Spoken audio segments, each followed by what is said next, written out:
Welcome to Rogues on the Road. I'm Matt. And I'm Rich. That's right, and we're on a quest. A tasty quest. We're out to travel the world, see new places, and find new tastes. New tastes that we'll create using only the ingredients that we find when we arrive. Each place we visit, we're going to be cooking meals made only from locally acquired ingredients. Ingredients we'll gather ourselves, despite the great personal risk. Wait, what personal risk? Look at what we did this week. We risked poisoning ourselves with mushrooms, the slimy ones. Are they edibles? That's not really true. Tell me what that smell is. Smell that? When you smell it, it's not real pleasant. And that one smells like... That's got a fairly strong spermatic odor to it. Oh. If we bring this back to the chefs, they'll be really pissed off. They can't do nothing with it. It's got worms all over it, so we'll put that one down. I don't know what the rules are in the States, but in Canada, Health Canada comes down hard on the food industry. But what they will allow is they'll allow in the range of 16 to 18% of the protein in a can of mushrooms to come from an insect source. Okay. So when you're buying canned mushrooms, you've got larvae and You know they're in there. You know they're in there. Okay, yeah, so you've basically eaten bugs already. It's not as disturbing as canned tuna, which they allow up to 20% protein. And when you think of a canned tuna, it's packing a punch of protein. Yeah.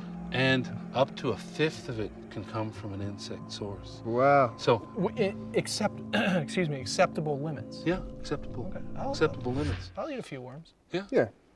This is a matsutake. This is the famous pine mushroom.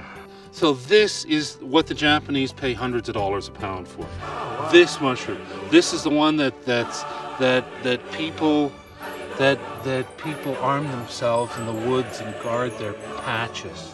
A fungus worth its weight in gold, and we found it actually on the forest floor.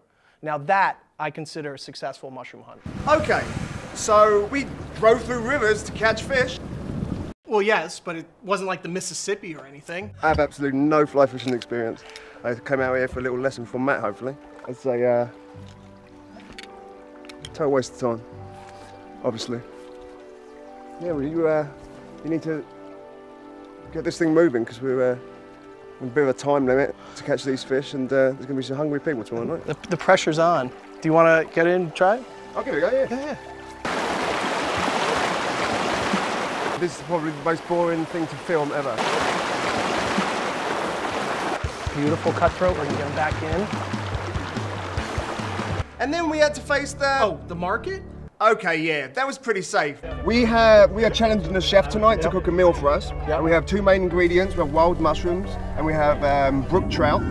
And we're looking for a few side vegetables and extras to match those, and maybe you can help us out. Awesome, I can totally help out with that today. That's great. Awesome. All right. A good farmer's market is like a great salad bar. You want a little of everything, then pretty soon you're in way over your head. Beautiful. Awesome. Oh, it's so good. Groceries bought, it was time to wrap things up at the market. Only one thing left to do. Give it all to Lonnie, our chef, and get cooking. Gourmet food in the great outdoors, love it. What I want to get into is the sea asparagus. I've never heard of sea asparagus. I've heard of it, I've never seen it. Good. Cheers. A bit like eating and flossing at the same time. Yeah, but I doubt your dentist is going to sign off on that for you. There you go. Mine's a little short. While Lonnie saw to the trout and sea asparagus, we got to work prepping our side dishes.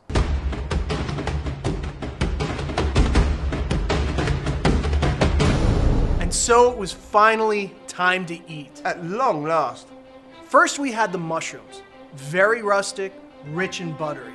A taste that matched the fresh, crisp outdoor smell of canned water. The texture was a little bit rubbery, which I don't usually look for, but it really works well, especially on the lobster mushrooms. And the butter really brought out the essence of the forest. The trout were a little small, being cold water trout, but there was actually a lot of meat on them.